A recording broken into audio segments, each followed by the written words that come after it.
So I know there are quite mixed opinions on the 2014 Godzilla, but Gareth Edwards one. Yeah, I love that. See, I love it as well. And I think Gareth Edwards as a director just has this killer instinct for building a sense of awe, because in that movie, at first you just get these glimpses of Godzilla. You get the foot stomping down, you get the tail going into the water, and then it all builds up to this full reveal of Godzilla. And and every time I watch it, I get tingles.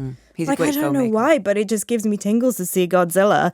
And I know, however, that people did complain that there was not enough Godzilla in the Godzilla Where's the film. monster? Yeah, and so Godzilla, King of the Monsters, which is both a sequel to that film and a third installment in Warner Brothers' big monster cinematic universe after Kong Skull Island.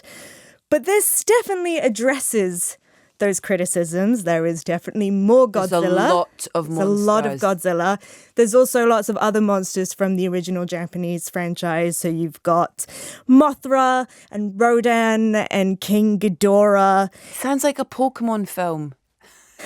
I mean, they're both from Japan. All the kind of names of all these, Yeah, but it's a little bit of a monkey's paw situation in terms of it's just too much. It just swings the other way, and it's a bit of a cursed moment. The plot is that Monarch, the mysterious organization which is tracking down and studying Godzilla and King Kong and all of these so-called titans, is in possession of something called the Orca, which was invented by Vera Farmiga's character, Dr. Emma Russell, which uses bioacoustics to send signals to communicate with the titans and potentially control them. And surprise, surprise, it all goes wrong and all hell breaks loose. And so within the first 5 minutes of the film, you already have monsters going on a rampage. There is zero investment in building atmosphere or scale or awe. It's just the blockbuster equivalent of watching a child smash two action figures together. And, it's that rule of diminishing returns, because this film still wants you to be in awe of these monsters. But, if you think of Jaws, Alien, Jurassic Park, they all build up to the creatures. And here, I think within the first half hour, the film has already pulled every trick out of the bag. And it's a bit like, well, where do we go from here? Yeah. And so there is this incoherence which goes through every level of the filmmaking process. It's directed by Michael Dougherty, who did Krampus, and I think to help the CGI look better, there's this approach of, right, A, we're going to make it very dark and stormy, and B, we're going to shake the camera a lot, which on a very basic level makes it very hard to figure out what's going on. Yeah. And then on top of that, you have this cast, which is just a parade of actors that you know from other things. So you've got Vera Farmiga, Kyle Chandler, Millie Bobby Brown, O'Shea Jackson Jr., Shang-Chi, Bradley Whitford, Charles Dance, Thomas Middleditch, Anthony Ramos, and then you've both got Ken Watanabe and Sally Hawkins returning from the first one. There's too many people, and they have no time to develop any of their characters in a way that makes sense or feels real. And clearly everyone has been told to rank up the energy levels up to 10. So there's a lot of shouting and pounding and fists on the table. And there's 3 characters trying to be the comic relief. And it's just a constant assault of bad quips. And so we've got a clip of some of the dialogue so you could kind of get a sense of the energy. Hold your fire. We don't know he'll attack. Well, he will if you keep those guns on him.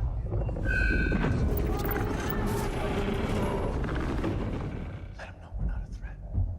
Open the shields. Do it.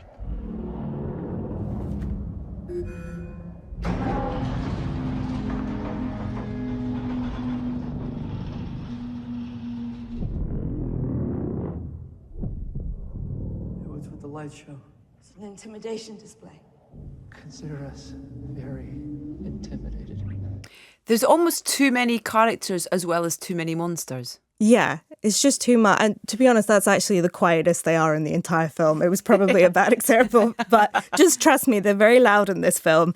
And the first film had these sort of subtle climate, they weren't too subtle, but they had, a climate change theme dangling in the air. And then this one goes into very literal territory with it. But then it just gets increasingly muddled as the film goes on. And then it ends on this piece of imagery that goes against what Godzilla was created to be, which was a direct response to the national trauma Japan experienced after Nagasaki and Hiroshima. And I won't say what it is because it is a big spoiler, but I felt very uncomfortable during it. And, you know, it is an odd film to try and pick apart. There are Christian themes thrown in for some reason, and I didn't really understand why. And there are a lot of very odd decisions about eco going on. warriors as well. There's a very An bizarre kind of terrorist, which Hollywood loves those characters, but they never make much sense. Yeah. And you have all these decisions just piling on top and top and top and top of each other, and it just makes for a very messy film. So you don't even get that very simple joy of watching, you know, your favorite monsters go toe to toe. Which, you know, it's not fun because you're so overwhelmed by the other stuff, which is maybe the biggest problem of them all. Mm-hmm.